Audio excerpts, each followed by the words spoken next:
so exciting. Thanks to everyone who subscribed and got us to 56 subscribers. So you can go live from my phone now. It's really exciting. Welcome. We're doing the shir in my house because of the weathers, but we still have a view. Can you see it?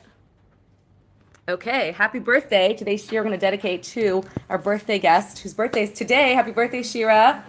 Tova, Clement, you should have many years of bracha, success, and fulfilling all of your dreams, inner happiness and peace, love, joy, and only good things, revealed good. Now, Vayechi. So Vayechi begins with, let's just give a overview. Overview is Vayechi discusses the passing of Yaakov, and before his passing, all the blessings that he imparts to his children and to his grandsons Ephraim and Menashe, his burial in Ma'aras Machpelah when they get permission to take him out, and that whole saga and drama over there. And then we have Yosef's passing. We have the Yaakov apologizing to Yosef for his mother not being buried in Ma'aras Machpelah and being buried on the roadside on the way to Efrat, right here.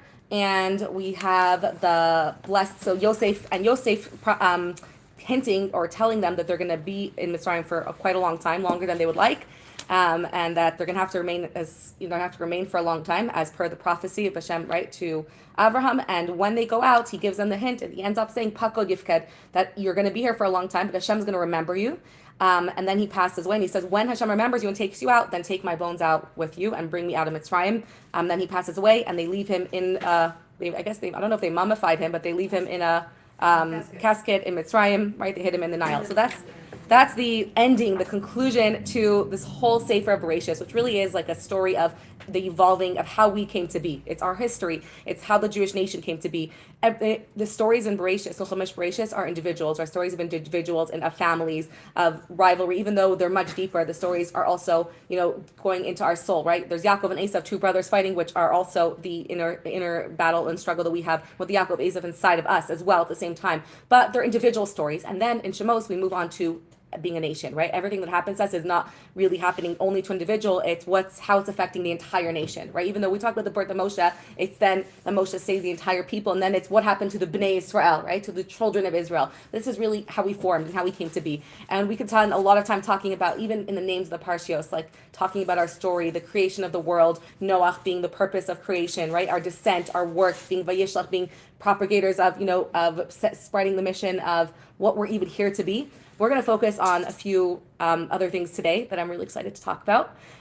Firstly, the name of the Parsha. We always talk about the name of the Parsha. The name of the Parsha is Vayechi, which means, he lived, right? What does it mean? Yaakov lived in Mitzrayim for 17 years. It says, Shivas Rashana, Vayechi Yemei Yaakov, and all his days of his life were Sheva Shana V'Arba'im Uma Shana, right? 147 years in total, right? So he was 130 when he came down to Mitzrayim. And now he says he's sensing that it's time for him to die, and he calls his children and says he calls his son Yosef, and he says, "Swear to me that you're not going to bury me in Mitzrayim," right? So the main question is that we see that most of the Parsha deals with not the life of Yaakov, which is Vayechi, the name of the Parsha, and the name of the Parsha usually hints to us the core message of the entire Parsha, the core of it. Most of this Parsha deals with death. It deals with the death of Yaakov, mostly the burial of Yaakov, the death of Yosef, even talking about the death of Rachel. It deals with death and burial. Very little about life. It's everyone's passing. It's the passing of this whole generation. But we're calling it the life of Yaakov, or Vayechi, the life. So we want to understand this. Like Chayei Sarah, exactly. What? Death is a part of life. Death is a part of life, in fact, and even more than that, death in Judaism. In most cases, if you'd ask somebody what's the opposite of life, they say death, right? Death and life are opposites. But in Judaism, death and life are actually much more closer connected than being opposites. They're two sides of one coin. And they're very, very close to one another, and they're not so far apart from one another, because in Judaism we have values and beliefs that make us realize that death and life are not actually are not that distant from one another at all, not in a morbid way. In Judaism, we learn that that speaking about death and discussing death and learning about death helps us be much more connected to truly living, because first of all, living is subject to a discussion in Judaism, right? Somebody who's not necessarily somebody who's in the ground considered dead in Judaism, because many times you see that Yaakov Avinu lo meis, he's in the ground, but it says Yaakov Avinu didn't die, right? But his body's in the ground. So when we call death in Judaism, is not necessarily what the science would call death, which is a body without a heartbeat, because somebody is considered alive and flourishing, and somebody who's alive can also be called dead in Judaism, right? We have many people who are says mitzorah chashuv kames, that is someone with tsaras is considered like they're dead, a rasha, a blind person, a poor person, that they're considered dead in a certain way, that they're missing life, they're missing what life is really all about. So death and life are subject to mean different things in the Torah. They hold different values and different meanings. So death and life are not that far apart. So we really want to get to the core of what is death and what is life, right? What does it mean to live and what does it mean to die? And the truth is that especially when talking about, let's go talk about death. That even when someone passes away, we see that they haven't passed away. It says by Yaakov that Yaakov Avinu lo meis. First of all, I brought you the source that Vayigva. It says that when it speaks about Yaakov passing, it says Vayichal Yaakov latzavas espana v'yesof raglav v'lamita vayigva v'yasif alamav. It says Vayigva, which means he was gathered. He Vayigva, and usually would say Vayamas. And Rashi says, usually says Vayigva Vayamas, and Rashi says Umisa lo nemra v'amar Rabbi Yaakov v'amar Rabbi Yaakov Avinu lo meis. Rabbi said Yaakov Avinu lo meis because it doesn't say the word Vayamas about him. It just says he was gathered. So what does that mean? That he didn't actually die? It says that they embalmed him. It says that they carried his coffin and grave. So the Gemara discusses it means ma zaro b'chaim afu b'chaim. That what does it mean that that he didn't die? Because his children are alive, his seed are alive. That means he's alive. First of all, his children aren't alive either. So what it means is that what a person's true existence is continues to live after death. If his true existence is not just his body, right? We're not just a body. Our body is a shell for our soul, for our existence, for our core, for who we are. And that continues to live even after the body dies. But Yaakov didn't die. Maybe his body was embalmed and put in the ground, but Yaakov's whole essence, Yaakov's whole existence is continuing, his legacy is continuing with his Zara, with his children. But it doesn't only mean physical children, right? Because we know that, for one example, that obviously is the most obvious to me, is the Lubavitcher Rebbe didn't have children. But we can see more than ever that his legacy is continuing to live here in this room, in every corner of the world. And the most amazing testament to it is every year at the Kinos HaShlochais for the men and women, they say, they do a roll call at the end of the banquet, and they say, all of the shluchim who went out before Gimel Tammuz, which is the Rebbe's passing, please rise, and everyone claps for them, and there's a couple hundred maybe. And then they say, and now all of the shluchim who went out dedicated their entire life to servicing communities around the world after the Rebbe's passing, please rise. And then there's thousands of shluchim who rise, and it's such a breathtaking moment because you realize that the Rebbe's impact on the world, nothing to do with his physical children, right? Not everyone merits to have physical children, but his impact, who the Rebbe was, his vision for life, everything he stood for and lived for continues more. So when we say the Rebbe's still with us, most people, usually mean that the Rebbe, his impact, his connection to us. And we know that our connection to somebody who passed away doesn't end when their body goes. Their connection to us continues, sometimes even stronger, right? We speak to them, we connect to them, we feel them in our lives. We see this in so many real ways. I have a friend that she and her sister were single, close in their 30s, and they, it was really hard for them. And their mother passed away within a year, suddenly of a disease. And within a year after her passing, they both got married. And they felt that their mother was arranging crazy things for them to find their person. We know that a person's connection to somebody doesn't end after their physical body passes. So what true life is, the things that matter, the things that really are truly life, those things don't end when somebody's body leaves the world. Their body is their vessel for this lifetime. But we know that there's not only, in Judaism we believe there's not only one life, there's more than one life. Our neshama is eternal, right? Our soul and our memories and our experiences continue as well, not just this spark of God inside of us. What constitutes who we are is all of the experience that made us who we are, all the lessons that we learned and all the connections that we made with people. Those things never pass. Those connections that we have with people we learn, we connect even stronger after the passing of somebody, right? The Rebbe would go to the grave of his father-in-law to daven all the time because there's the Shekhinah was there specifically by the grave. So our connection to somebody does not leave when they pass away. And all the things that they stood for, if you truly feel about what life is actually all about, all of the real things that constitute life continue long after a person passes, as long as the things that so this is what teaches us about life. So when we think about that and we think about what death is, and I remember my husband on the first date, and I asked this to people I dated, I asked him randomly mid-conversation, I was just what do you want people to remember you for after you die? And he was just like, what? I'm just why is that so important for me to know? I asked everyone I met what they wanted to be remembered. There's one thing you could be remembered for after you die. What do you want that to be? Because that tells me about what you live for. When you know about what you want, what you would die for, what would you give up your life for, right? And what would you want to be remembered for? What's the one thing you want people to say about you when you die? That tells me who you are, what values you are, what you live your life for. What's the most important things for you to know in life? I'm not asking about death because I'm morbid, but also because it will tell me about everything that is truly meaningful and everything that you really live for. And when we think about death and we think about what we want to be remembered for, when we think about what our legacy is, what we're going to continue in the world, it helps us.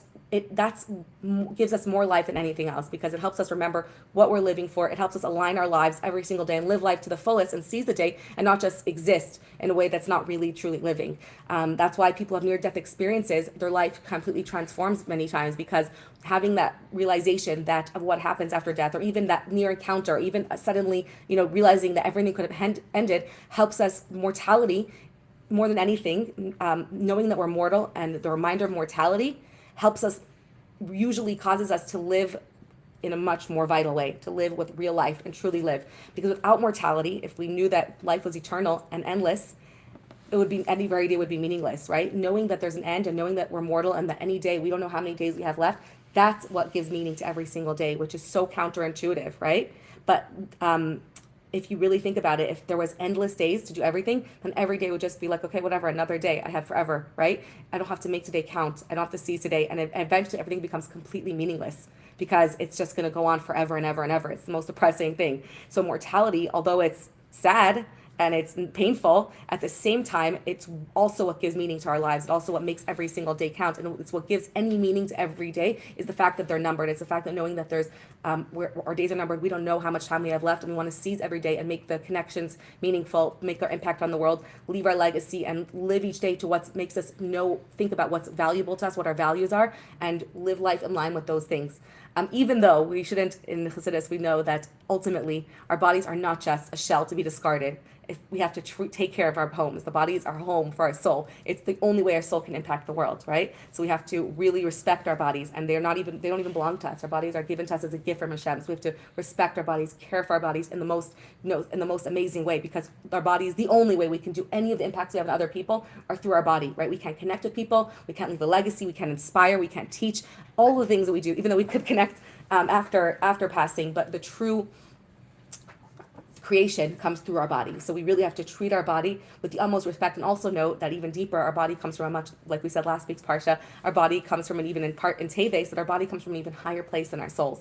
That ultimately our bodies are from such a high place because they come down in this vessel, in this low, seemingly low way. So our bodies are not saying to be discarded, but it's not the end all be all. Right? So there's a really big balance of acquiring things. We know that through physicality, it's not that we should say, don't live a life of anything physical, because who cares? You're just here to, be spiritual, because it's through the physical that we connect to the highest sources, right? It's specifically through the physical. So it's not to discard the physical, but it's only to use the physical as a medium, right? For things that are valuable, for things that are important, and not to give an end be all to the physical things in our life, because they're not the things that are going to take us. The physical things in our life are a medium to live the fullest life that we can live, to live every day to its fullest. The experiences and the physical experiences are so important as well, right? But they're not the end all of everything, right? At the end of the day, we want to remember what it is that we're taking with us in the physical experience, right? To know that we can take something from this, like not just a physical picture, but we can take something in our heart, in our soul, something that will inspire us, right? If we're on a physical nature walk, right? Seeing something glorious, right? We can take physical pictures and post them, but we can also say, well, I want to take something I want to take something from this experience that will be forever, right? Even after my lifetime, right? I want this to inspire me and impact me, to make me open to greatness, right? To look at the stars and say, how great is this world? How much there is, right? To expand me and expand my consciousness. So there's so many ways we can take that. Another way that we see the beautiful connection between death and life is, I'm a Kala teacher. I teach brides, and one of the most beautiful teachings that I came across a couple years ago is that the mikvah symbolizes the womb.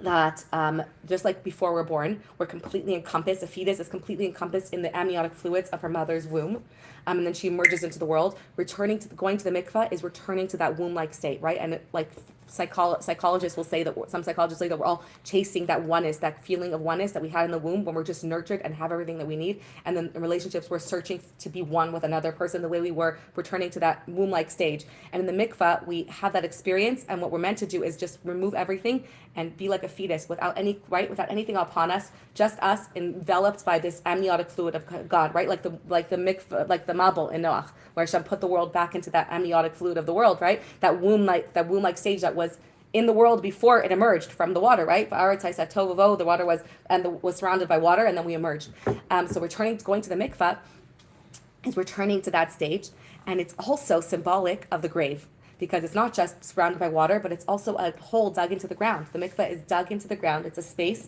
that's dug in. It has to be in the earth, connected to the earth.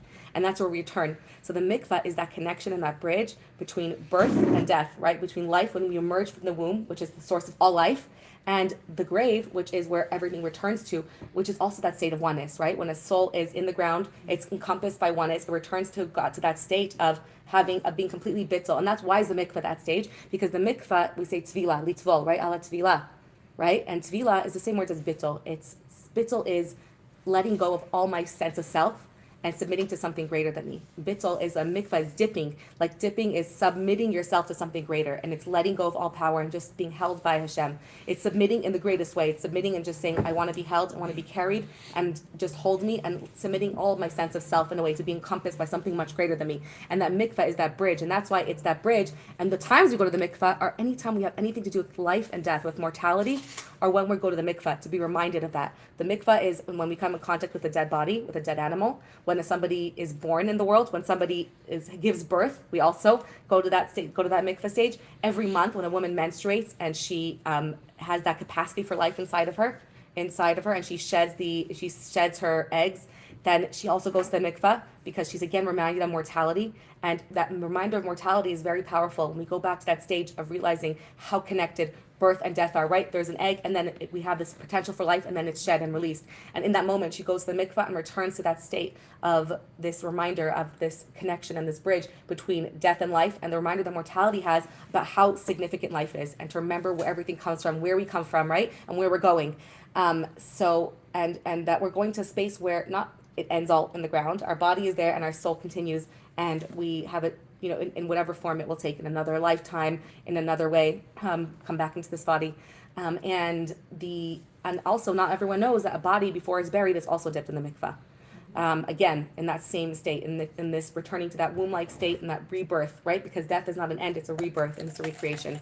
So it was just so symbolic that in Judaism, death and life are not what we think they are. It's not just a scientific term. It's truly okay, so let me get to the next point. We'll see this even more with this other question that's asked. The Baal HaTurim says that why does it single out that Yaakov lived 17 years in Mitzrayim and then 147 years? It singles out those 17 years to say the Baal HaTurim was into Gematrias. Gematria of 17, anyone know? Tov. Yes. And Teves, we said, is the month of Tov also, right? And he says that why is this single out the 17 years of Yaakov's life? To tell us that Yaakov's best years of his life were those 17 years in Mitzrayim.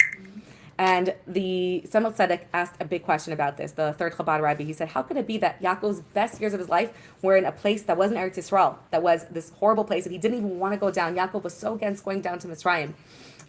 He sent his sons because he didn't want to leave. He didn't want to go to Mitzrayim. It's such a depraved place. Bad things happened every time Jewish people went there. He wanted to stay away from there. He wanted to stay in Eretz Yisrael. And how could we say that his best years were there, right? Yes, he was reunited with his son Yosef, but he also had many years with Yosef before Yosef, the first 17 years of Yosef's life, right? Yosef was 17 when he was sold to Mitzrayim, and they were in Eretz Yisrael. What about his years with Rachel? He made it with Eretz Yisrael, right? Oh, on their way, yeah. So why?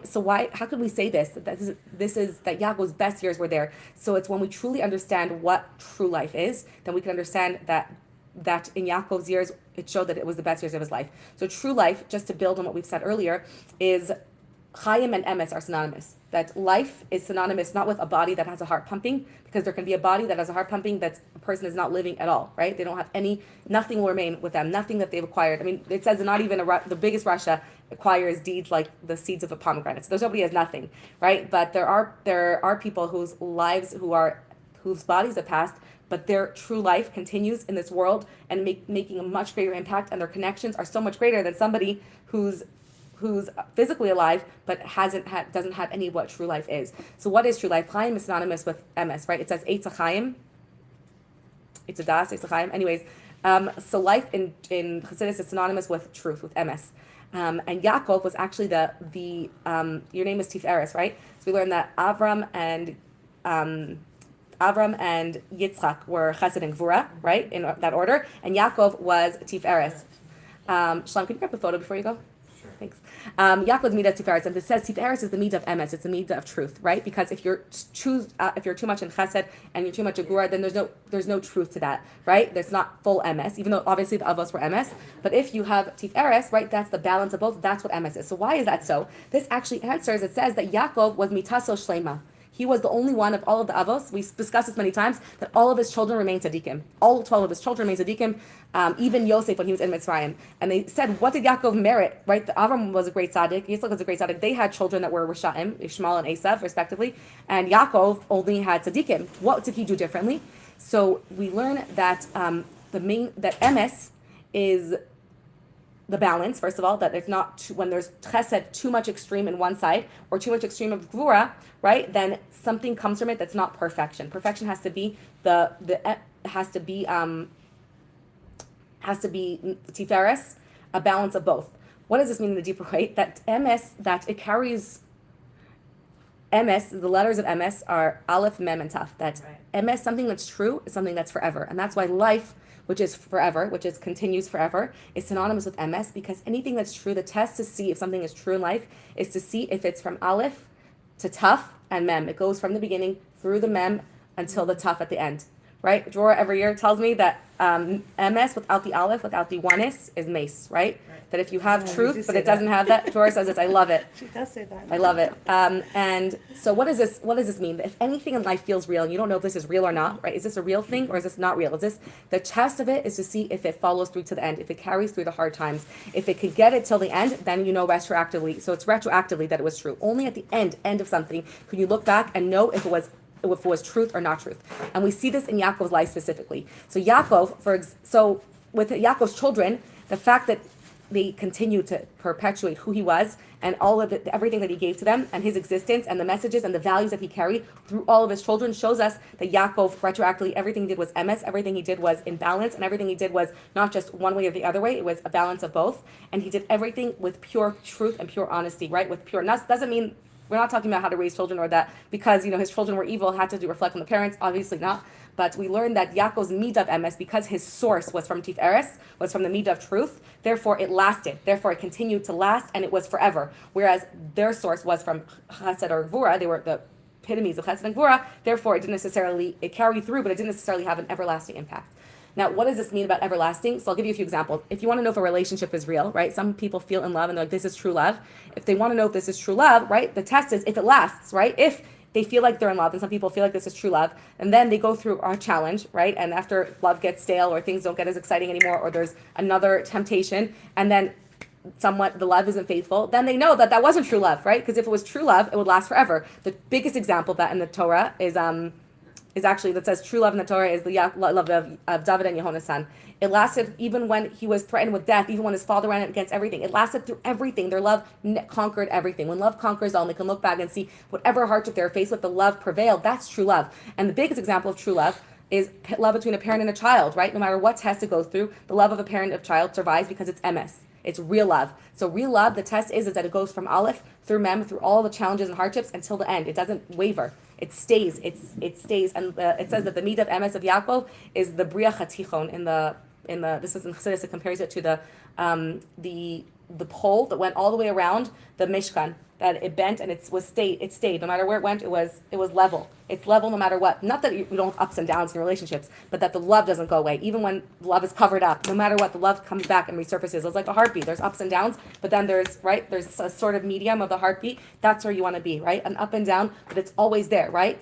And it's not like it just stops. If a lot stops, that's death. That's not true emes. That's not life. So the true test for anything in life is to see if it lasts, if it can sustain, and if it can sustain all of the hardships and all the challenges. If it's put to the test, right? A friendship, that's the best friendship in the world, but then you move away and you're not friends anymore. Not that it wasn't a true friendship, but it wasn't emes, right? Emes is something that you meet a friend and nothing can take away the bond. Sometimes it can be a true friendship that you meet again and then the love comes back right away, right? That's also true friendship, right? But somebody who you break up with, the second things get hard, the going gets tough, the tough get going, that's not true love, right? True love is something that can sustain the test of time, right?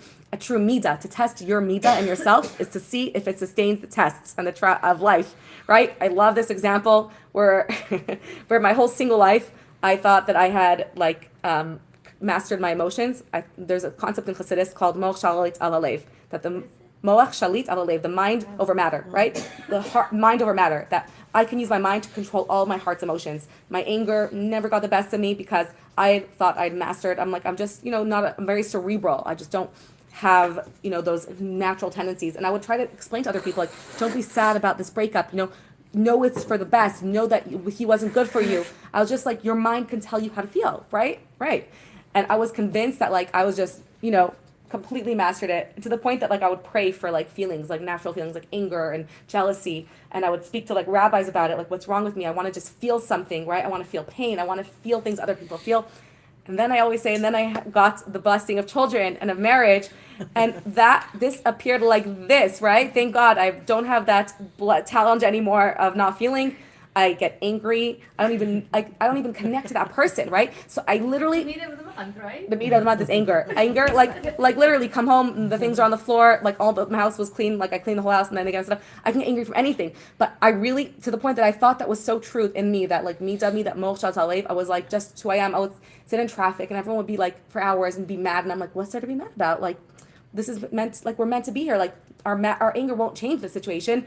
And I was I want to kick that person that I said that. I was people probably hated me, I didn't understand the emotion. But the second that emotion, so how do I know if that midah was true? Because the second it faced true life, children, marriage, all of those things, suddenly, right, all of those feelings came, and I realized that was never true to begin with. It just hadn't been tested, right? It didn't last through, so that was totally fake, right? It wasn't real. It wasn't a true emotion.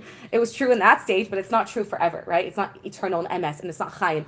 Truth is something that lasts forever, after life, after death, through all the hardships, throughout everything, right? A true connection lasts forever. So Yaakov, the reason those 17 years were the best of his life is because Yaakov's whole life, right? He was stuck to who he was. He never wavered on his values. He went, right? He was faced with so many challenges, but the true test of his challenges was to see that after everything, if he can still be the Yaakov that he was, right, have the same values even after being down in Mitzrayim, right, even though he was in Haran, but now after being in Eretz Yisrael, having all his children, which were only born in Eretz Yisrael, losing Rachel, now could that last in Mitzrayim, tested not by the depravities like he was in Haran, but tested by wealth, by influence, by the power and the honor that he was given by the Egyptians, right?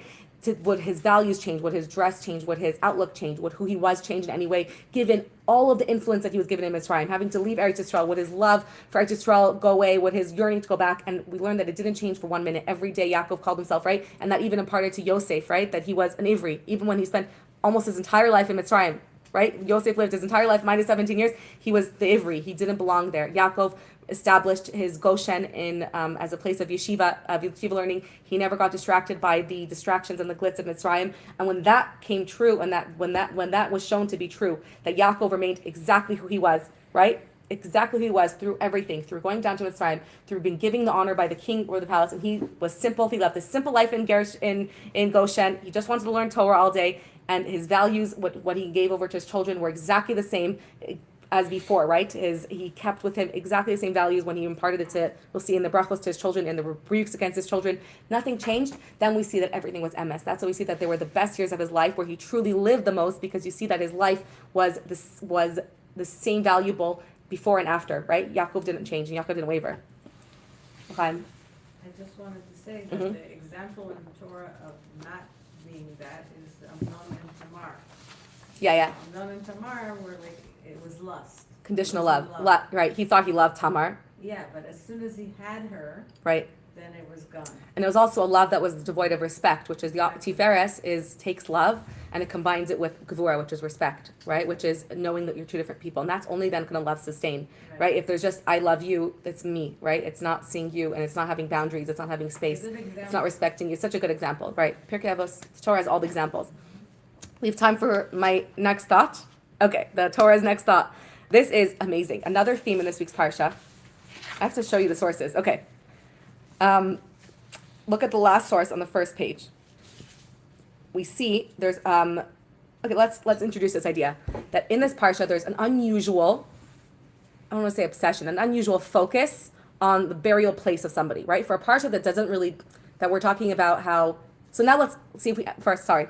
The first question we had was, why is the parsha called Vayechi if it's about death? And we learned that somebody's life actually comes to full fruition after death, right? That learning about the death of all these people tells us about what their life is all about, where they were buried, where they wanted to be buried, and knowing that through after death they continue to live as much or even more as their legacy continues in the world through all the seeds that they planted and the impact that they had in the world, their values and the changes that they made for the world continue. So we actually see that in this week's parsha, although they all died, it's their life's work being completed. It's their life's work being brought out. And that's why on Shimon Bar Yochai's death, he says it's a day of celebration. It's a day that all of his light was revealed.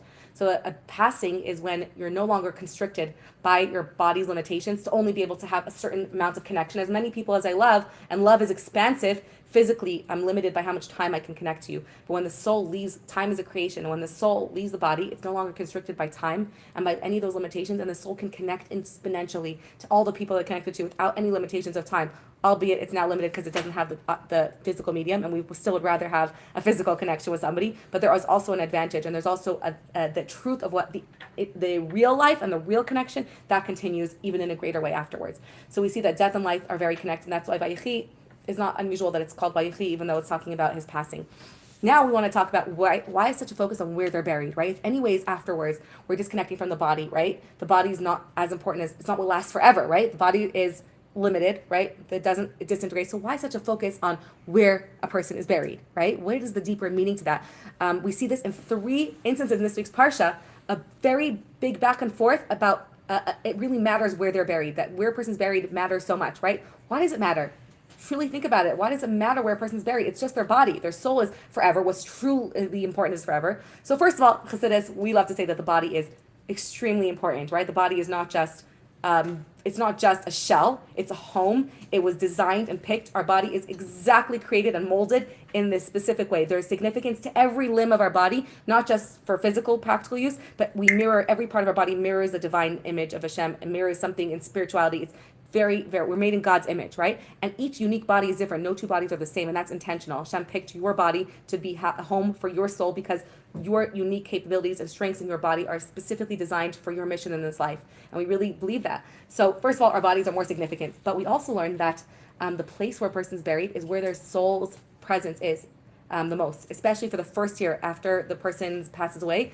The soul hovers. It stays there. It doesn't even completely go. And even afterwards, the soul presence, the Shekhinah, the energy and the aura of the soul remains around the grave. So we can connect with the person most by physically going to the place of their grave.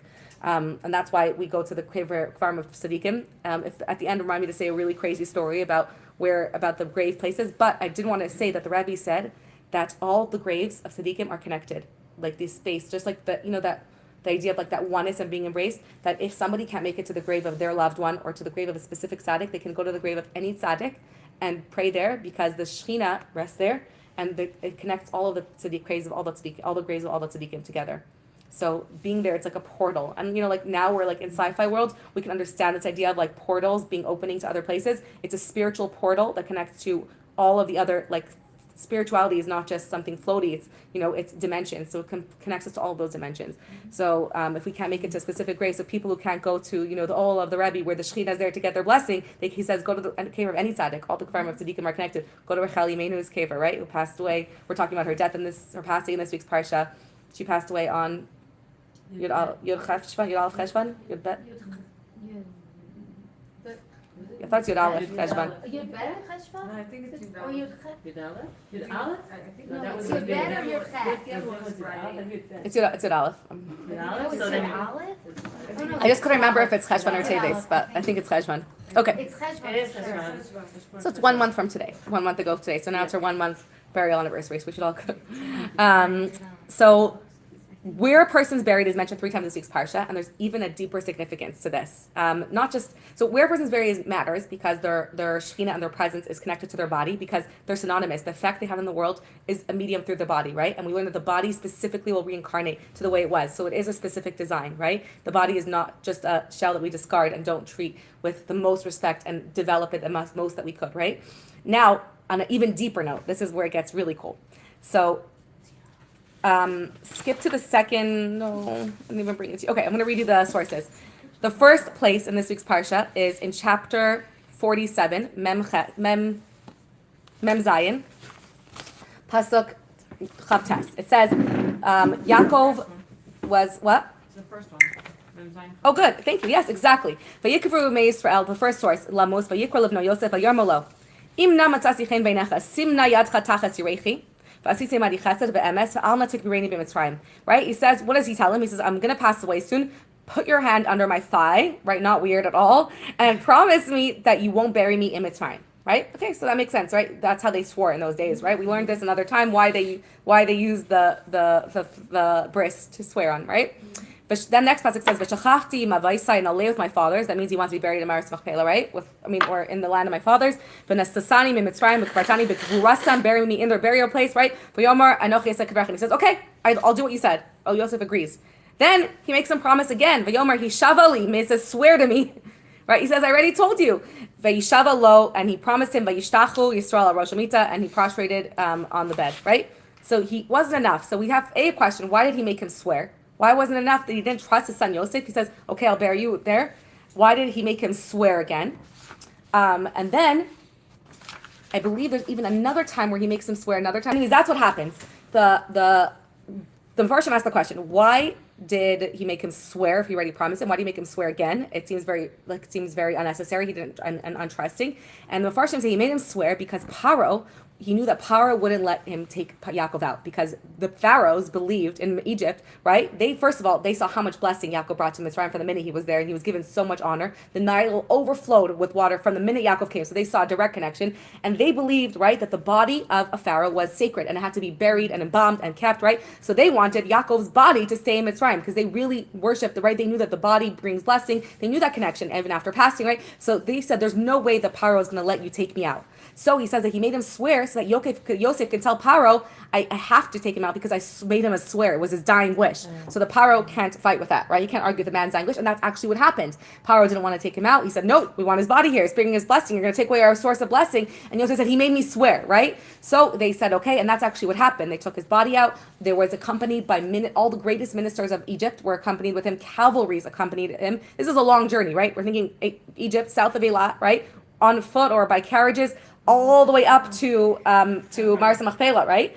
And they're traveling this whole way. They get there. This is the story we shared in Teves that happened, right? That Asa was blocking. Chushim, the son of Dan, takes out a sword and kills him, and then they bury him. And on the way, all the kings of all the nations along the way took their crowns off their head and placed it on Yaakov's coffin. They took all their jewelry and adorned him, so he came this great procession, right, coming to this grave to bury him. So that's the burial of Yaakov in the Medrash. So now we have this question: why did he force him? So the Rebbe says there's even a deeper reason why he made him swear, right? It's not just to convince Paro. He could have just said, tell Paro, but we learned an even deeper thing, and we'll see this by Yosef's passing. The last two psukim in this week's Parsha discuss Yosef's passing. Now, where did wouldn't he want to be buried with his father, right? With his mother, with his father in Eretz Yisrael? No, Yosef actually says that you're going to remain here for a while. When it came time for him to die, he swore to his sons that Pakod Elokim Anochi Meis, I'm going to die. Elokim Pakod Yifkod Yischem. Hashem will remember you. And he said to remember those words, Pakod Yifkod. The Jewish people held on to those words, that Hashem will remember them, so that they knew that was the sign, the secret words, that the person will come to save them. They knew that's the sign that this is the person Hashem sent them. So when Moshe came and said, Pakod Yifkod, Pakod Pakad Hashem remembered you, they said, oh, this is what Yosef told us all those years ago, that Hashem will remember us. This is a sign that this is the person Hashem sent to save us, right? Right? He swore to them again, Pakod Yifkod Elokim, V'halisem etz atzmo, Hashem will remember you. Then V'halisem etz atzmo samizeh. When Hashem remembers you, then take my bones from here. And that's what happened. V'yamas Yosef ben Me'ah v'Esar Shanim. He was 110 years old. V'yichantu also, they embalmed him. V'yasimu ba'aron b'Mitzrayim. And they put him in a coffin in Mitzrayim. So he was buried in Mitzrayim. So here we have a second time where it speaks about where Yosef was buried, right? And that he specifically cared where he was buried, that his bones should be taken out afterwards, right? Not necessarily now, but I want you to and he knew, it's interesting, he didn't say my body, he said my bones. So he knew it's going to be, I guess that was a hint that it's going to be a long time, right? That they're going to have to leave because there's no body going to be remained even after the embalming or the mummifying or whatever they did. There's only going to be bones left at the time, but I want you to take my bones out of here. So it was clear that there was going to be a long time, and Yosef said, I specifically want to go when you go out, not before, right? So Yaakov, the Rebbe, has this incredible sicha in Chelek Lamed Chavhei, where he says that Yaakov wanted to be buried. Why did Yaakov want to be buried out of Mitzrayim? Because he knew what was going to happen. The prophecy was Hashem told Avram that they're going to be slaves in this land that's not to them, right? And he said, and this is something really deep, and this is where we're going to talk about mental health, that he said that, and we're going to talk about Mitzrayim and then how it goes in our lives, in our struggles, that that the best way that he can help the Jewish people is if he's outside of Mitzrayim, that they're going to be in this dark place. They're going to be down in Mitzrayim in slavery. And he said that when somebody is stuck, when somebody's in a dark place, when somebody is stuck, then they often need something outside of them to pull them out. The greatest image that comes to my mind is somebody in a pit. Somebody who's down in a pit. In Mitzrayim is considered a narrow strait. Somebody who's stuck in a pit.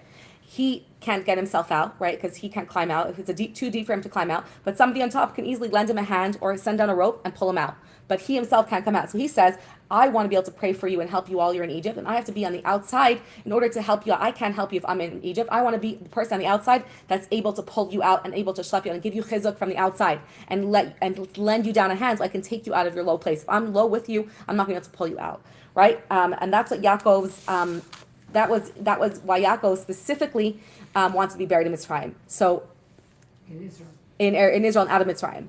This is such a powerful message that I remember. So this is where I'm going to talk about mental health, where I think I may have shared this before, but after I had my first son, so close to 9 years ago, I had a really, really bad depression, really, really dark depression. And I remember some people saying like, are you going to therapy? Are you getting help? And the truth is that I wasn't able to help myself. That I was, even when I had a therapist, that my friends or parents, somebody made me an appointment. I was an adult, but I would just miss appointment after appointment. I couldn't get to my appointments, and there's a lot of judgment. And often we see somebody who's in a really dark place, who's struggling, and we're like, why are you missing your appointments, right? Like you got you a therapist, someone gave you help. Like why aren't you going to your appointments? You don't want to help yourself, so why should anyone help you, right? And that's often a judgment that we naturally have, that I've had about people, right? If you're not going to help yourself, then what do you want from us? Like at least help yourself. At least go to your own appointments. Don't keep missing your appointments. Why aren't you trying to get help? Why aren't you trying to change? Why aren't you getting the help that you need? And I can say from my experience that I just couldn't. And I just couldn't get to my appointments. I was in such a dark place that even if first of all, leaving the house was not even an option for me. Getting dressed and leaving the house was impossible. It was like easier for me to climb Mount Everest than to leave the house. And even if the appointment was on Zoom or Skype, even that was hard for me, like to push myself to do that, because either you're in too low of a place to do it, or sometimes you just have like a high and you're like, I don't need, it's just, you're sometimes so stuck. Sometimes people are so stuck that they don't even know how stuck they are. And sometimes they're in just a dark place that they're helpless to help themselves. And the imagery of it is, the Chachamim say this in a pasuk that say, "Ein chovesh matir et asmo." Chovesh is somebody who's tied up, who's captured, can't untie himself. But someone else can untie them. Because you're the one who's stuck, it's really hard to help yourself out because you're stuck. And it's so hard to understand that because you're like, it's not that hard. Because for me to imagine, it's not that hard for you to just go to your appointment, right? But you're not stuck. So for you, it's not hard because you're on the outside. But for that person, it is that hard. And I want to give a huge, karas tov at the time, after a long time of not going to appointments, missing, not being able to get myself the help that I needed.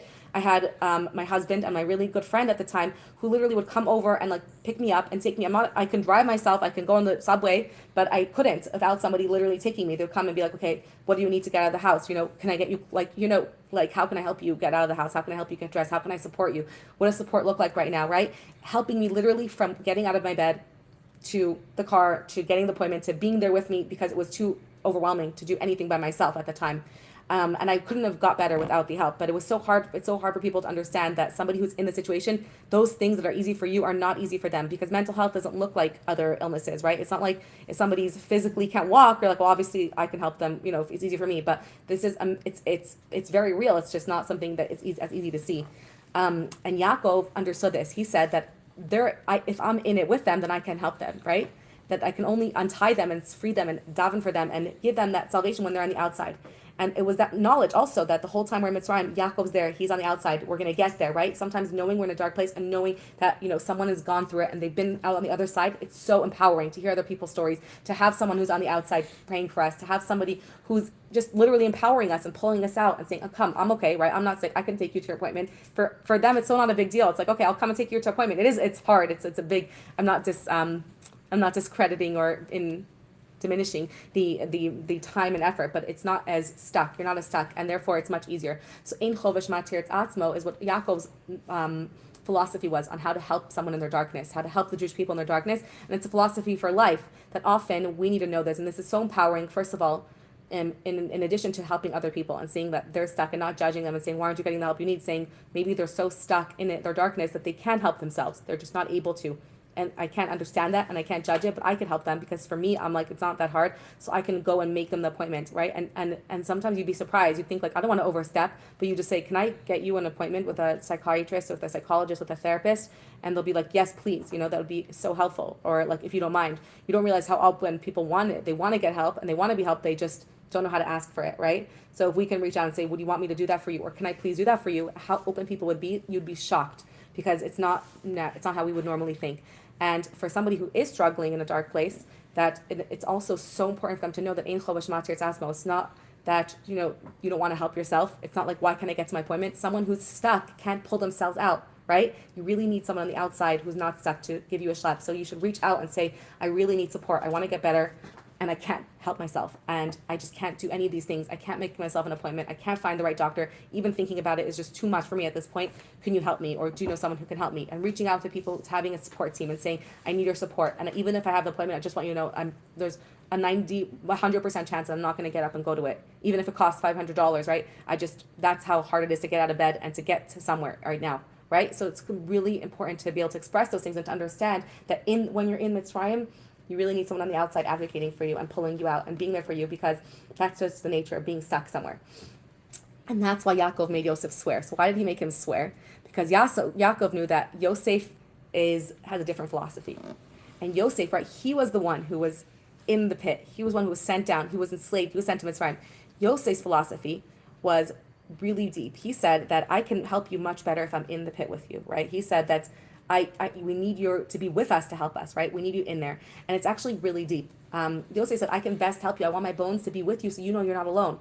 And that's such a beautiful, that's also a beautiful way to help somebody with mental health. Anyone with mental health knows there's a big difference. Not mental health, no, sorry.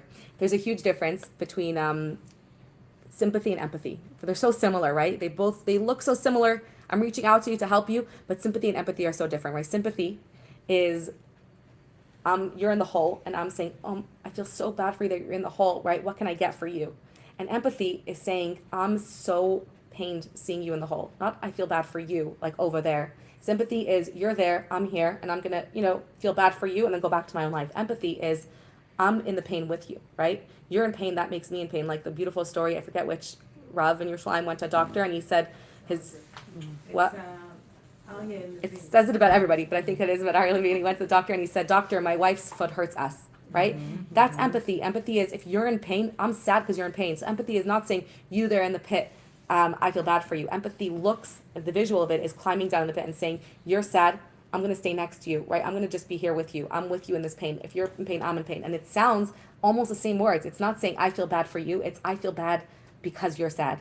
I'm in pain because you're in pain. I'm so sad that you're hurting. It hurts me to see you like this. Those are empathetic words, right? It's sad that you feel like that is sympathy, and it hurts me to see you like this is so much more validating, and it can give a person a lift to know that they're not alone in their pain, right? Sometimes we want to change things so often. We want to change it when our children are screaming and crying. We want to help them.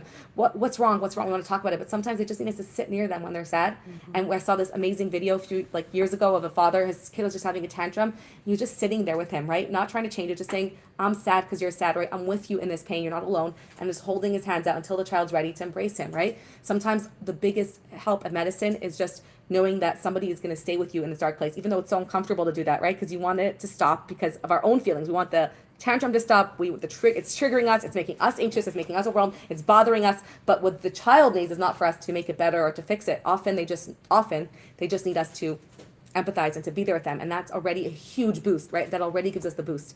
That's on one level of what it means that Yosef wanted to remain in Mitzrayim. He said, "I'm not going to leave you until you leave. I'm not going out. I'm going to go out when I'm going to go out when you go out. But until then, you need me in here to give you the chizuk, to know that Yosef knows that we're going to go out, right? It's inspiring in so many ways. It's, you're here with me. I'm not alone. I can do this because I have someone that believes in me. Yosef also, it's reminding us that we're going to get out of this because Yosef said we're going to leave, right? They're so empowering in so many ways to say, I can help you the most. Yosef said, when I'm down there and with you, when you're alone, when you're so stuck, I'm not just going to be on the outside, but I'm going to be there in the pit with you. I'm going to get through this together, right? You're not alone. And it's a huge relief the second you know that you're going through something hard and you have someone by your side saying, we're going to get through this together.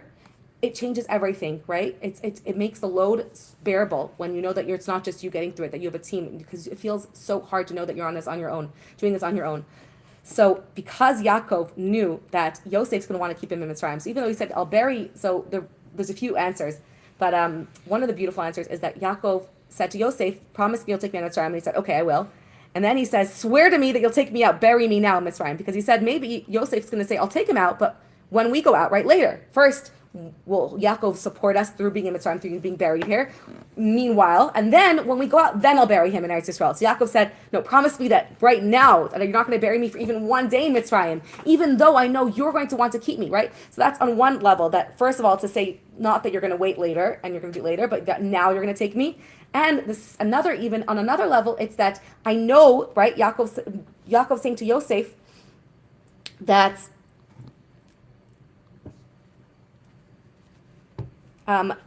even though I know you're going to hold on for me to be here, to give chizuk to Bnei Israel through their darkness, through Mitzrayim, and I know that that's how you feel I can give them the most, promise me that you'll take me out nonetheless, even though it goes against what you believe, because I need to be there to help them. That's where I have to be to help them, right? I could have to be on the outside so that somebody's on the outside to pull them out, right? Because somebody who's down in it can't get themselves out of it. And really, I think that in Mitzrayim, we know is a metaphor, is a place that we were physically on the map, but it's also a state. We've all been, even if somebody doesn't have a diagnosis of a mental health struggle, we've all been in Mitzrayim. We've all been stuck. We've all been in dark places, right? No one gets to live in this life without being in Mitzrayim at least once, twice, many times. Some of us have a dark, despairing Mitzrayim. Some of us have times in our life, think we've emerged from dark places. We've all been in Mitzrayim, right? No one needs a diagnosis to know that we've been in these places where it feels like we can't get out, and we just feel stuck, and we feel hopeless, and we feel defeated, and we feel alone, and we don't know how it's going to change. So we've all been in Mitzrayim. I had been in Mitzrayim for 3 days. To actual Egypt on the map? I don't mind. I would love to go to physical Egypt. Oh, well, the third day was terrible. The first day was a lot of fun, and the second day was okay, and the third day I just wanted to get out of there. But I'm talking about a spiritual state of Egypt, like a state of mind that's constricting. Mitzrayim meaning mitzar, constriction, being stuck. Mitzar, yeah. Mitzar, the word Mitzrayim means constriction. It means being in a narrow place. It means being in a stuck place. And I think that we need the message of Yaakov and Yosef is that we need both. That we need not just one, but we need that both of them are really empowering messages, and we need both at different times and sometimes at the same time. And going even one layer deeper. So we need to know that we should turn to sometimes we can't help ourselves. Sometimes we can, but sometimes if we feel like we need help, want help, and we can't get it, we should realize that someone on the outside could get it for us more. And hopefully we all have those people in our lives who could be there for us, right? And we should be there for other people so that they'll be there for us. And it's so that we can help other people when we see that they're stuck and they're not helping themselves, and say, well, maybe they just can't, right? And it's also the empowerment to know that we're not alone, right? And a message for us in that is that Yosef is here with us. What does that mean now, right? When we're in our dark places, to know that we learn that there's Yosef inside every one of us. All of us are called Son Yosef, the sheep of Yosef, that we are all called, even though we're called Bnei Israel of Yaakov, we're specifically referred to as Yosef as many times in the Torah. We're compared to Yosef. And we learn that we have an element of Yosef inside of our souls.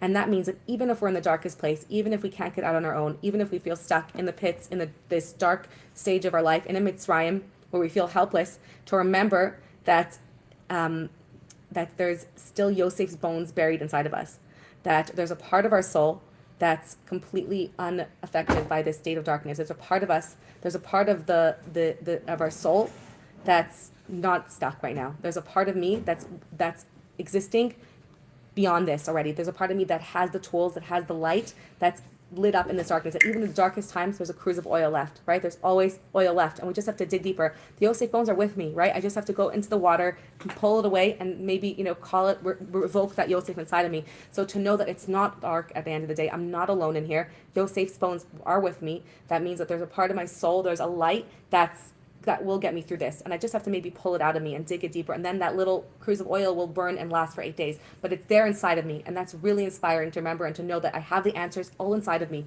Right? I remember like in therapy once, like my therapist pointing out, by the way, like I haven't told you anything. Everything is coming from you, right? And it's really true, right? You're a good therapist, doesn't give you advice or push you in any direction. She helps you uncover what's deeper down. She just moves, helps you get to what you really know in your source. You know all the answers. You know what you need. You're the person that knows and holds all that inside of you, right? The truth is you don't necessarily, not that you don't need help from the outside to get there, right? We often need an outside person. We need a therapist. We need somebody on the outside to pull us there. But at the end of the day, the true source of light is inside of us, right? The true source of chizuk for them was Yosef bones with them the whole time there. It's inside of us. We have a piece of our place that, number one, is always light. And that piece of us that even after being broken completely, there's a piece of us that was never broken, that was always whole, right? We learned that there's a part of us that's unbreakable.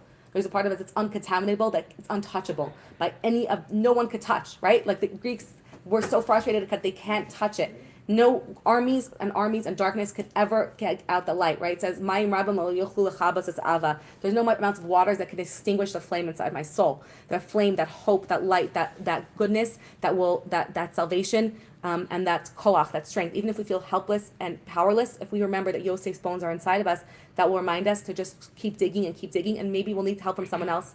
And I'll share one more really vulnerable story. That's how I knew I had depression the first time, because I didn't have any experiences in my life with depression. I remember I was living in Israel, first year of marriage. I was still pregnant at the time when I actually had depression, just so in case for awareness, not everyone gets postpartum depression. I had something called antepartum depression. And people get depression not connected to kids either, right? Life, Baruch Hashem. So I remember calling my mom and saying, can you tell me something good about me? Please tell me something. And she thought I'm joking.